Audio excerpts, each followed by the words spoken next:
Good morning, fourth graders. Today in math, we're going to continue reviewing fractions and different ways that we can represent fractions. The activity in Seesaw today is originally meant to be like a cut and paste activity. So what I've already done for you is I've cut out all of the little cubes around the outside of the worksheet. So all you need to do is use the drag tool, and then you can drag each of the fraction pieces underneath the correct fraction. So for example, in the first column where it says 1/4, you need to drag different representations that stand for 1/4 underneath that. So for example, here I have a fraction model where there are 4 equal parts of a circle and one of them is shaded in. I also have 1/4 over here written in word form. On the second page of today's assignment, all you're doing is decomposing fractions, just like we had been practicing before our break. You'll see some circles are filled in and some circles are missing.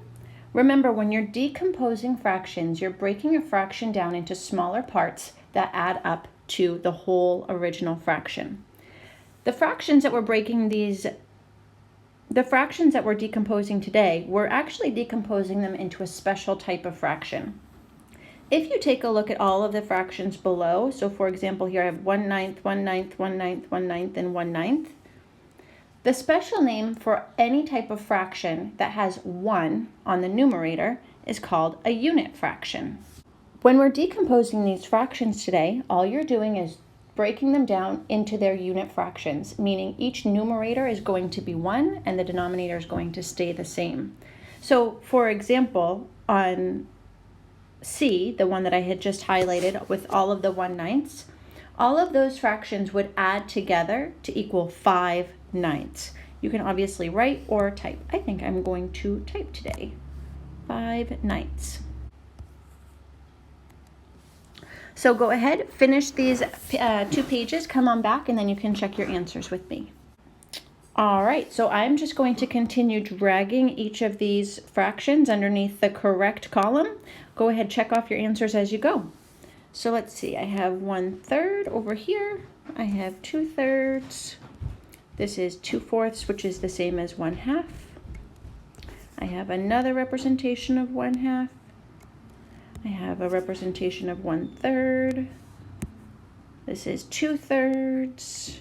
Let's see, 1/2. I'm trying to organize it, but it doesn't really matter if they're organized or not. 2/3 in picture form, 1/4 in picture form, 3/4 in picture, 1/2, 2/3, 3/4, 3/4, 1/3, 1/4, 3/4, and 1/3. All right, let's go over the rest of the answers for this worksheet. A has 2/5 where you're breaking it down into its unit fractions, so 1/5 and 1/5 would add together to equal 2/5. B has 3/7, so the unit fractions that we're going to add together are 1/7 and 1/7.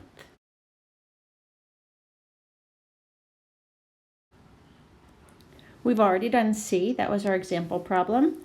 D, we're breaking 3/4 down into unit fractions, so each unit fraction is going to be 1/4, and we're going to need a total of 3 of them.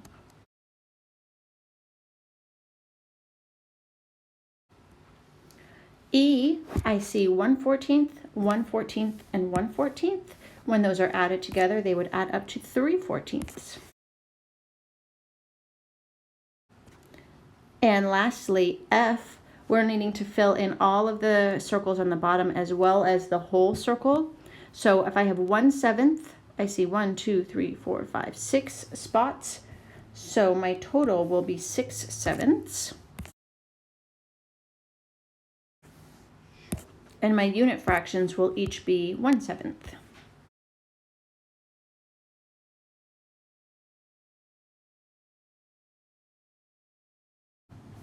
And that should have been just a quick, easy review to ease us back into math after our vacation last week. As always, if you have any questions, please reach out to me and have a great day.